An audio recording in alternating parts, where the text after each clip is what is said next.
When I was a little girl, I loved to sing. I did it joyfully, I did it naturally, without thought. But as I entered elementary school and went up the grades, I learned that some people were praised for their singing, and some were encouraged to do other things. I was encouraged a lot to do other things. When I was a teenager, I remember washing dishes in the kitchen, and my mother was outside in the yard enjoying the evening, and I was washing dishes and I was singing. And all of a sudden she rushed in the room. What's wrong? What's wrong? Nothing, Mom, I'm just singing. Well, cut that out. And I did for many years. I just quit singing. Now, I didn't stop to think as a teenager that my mother is not usually that brusque. She's usually supportive and a warm and giving person. I didn't think that maybe that day she was a little bit tired. And I don't even think she knows what she did to me, that she silenced my singing that day. But for many, many years, I thought about singing, but I always stepped back, and I didn't do it. So when I became older, I kept thinking about singing, and I thought, I want to develop my voice. And so I found a voice coach, and I was sitting in this room. They were surrounded by turquoise walls. There was a wooden table in front of me, and all of a sudden her hand slapped out in the middle of that table, and when she retrieved it, there was a permission slip.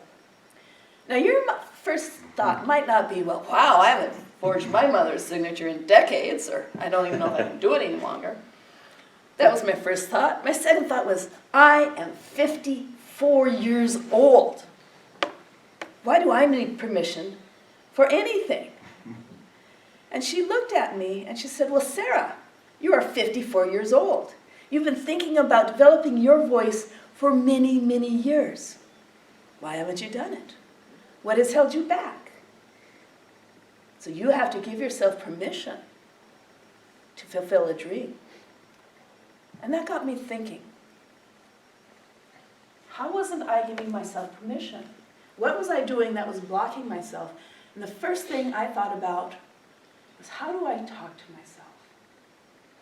It's like, you know, I'm a pretty good bully. I'm up there going, Sarah, that was so stupid. Sarah, you're not intelligent enough. Oh gosh, Sarah, that was just the stupidest thing to say. And over, for many years, it was, Sarah, oh, ooh, that was not good enough. Sarah, Sarah. But how many of us do this to ourselves? We're there bullying ourselves every day. We're tearing ourselves down. And then we're wondering, well, why aren't my dreams coming true? Why aren't they fulfilling? Why isn't my life where I want it to be? And much of it is because we're thinking in our heads. And we're thinking everybody else in the room is better than we are. And then from there I thought, well, what else? What else do I need to do to have a fulfilling life? And I thought of invest in yourself. Now, it doesn't have to be a college education. Many of us do college educations. We think of education first.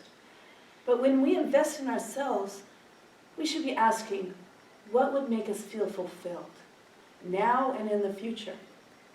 It might be learning how to do something new, maybe taking a class in photography. But it also might be when you're feeling a little bit down or you're feeling frustrated, just going outside and taking a walk and looking at the beautiful crabapple blossoms. Just giving ourselves something, a little bit of joy every day. And being grateful for that little joy. And then the third thing, you need to let go. We all drag this baggage around our lives year after year. I look at my house, it's stuffed with past objects, past memories. I have my grandmother's coat in my closet. I never met my grandmother. She died before I was born. I've never seen anybody wear that coat. Why do I still have it? Well, a few months ago, a friend of mine mentioned that she was a coach, a decluttering coach. I said, great, you help me declutter my house and I'll help you put your speeches together. And it worked out wonderfully because every time she would come, I would get rid of all these things, and I never had to worry about them again. I never had to sort through them to try to find that object that I needed, that book I was looking for. The first day, we've spent like 6 hours on my bedroom, and we still can do it again. Just getting rid of books. The first time was just getting rid of books. 2 hours, just getting rid of books out of my bedroom. Then it was, let's get rid of clothes out of your closet, Sarah. And then it's like, let's go through your jewelry, Sarah. I'm afraid that next you want to go through my shoes. I'm not sure. I'm not sure if I can handle that. But there's also other things we need to get rid of. What about some of the people in your life? Now this might seem harsh, it might seem ruthless. But I had a friend that every time I would leave from visiting her, I would be so depressed. If somebody just sucks the life right out of you, you can't stay around them and thrive. You have to give yourself permission to go on. And this person was a lovely lady. She's somebody I knew for a long time. But I just felt crippled every time I met her and talked with her. And so I had to limit the time I spent with her. So what is in your life? What is in your life that you're not giving yourself permission to do? What are you hanging on to that maybe you should be letting go of? How are you talking to yourself? Are you investing in yourself? You need to look at all these areas and more.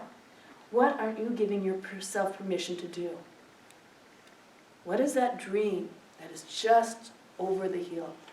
Because when you give yourself permission to obtain that dream finally, when the dream comes together with the permission, you will have a deeper, richer, more fulfilling life.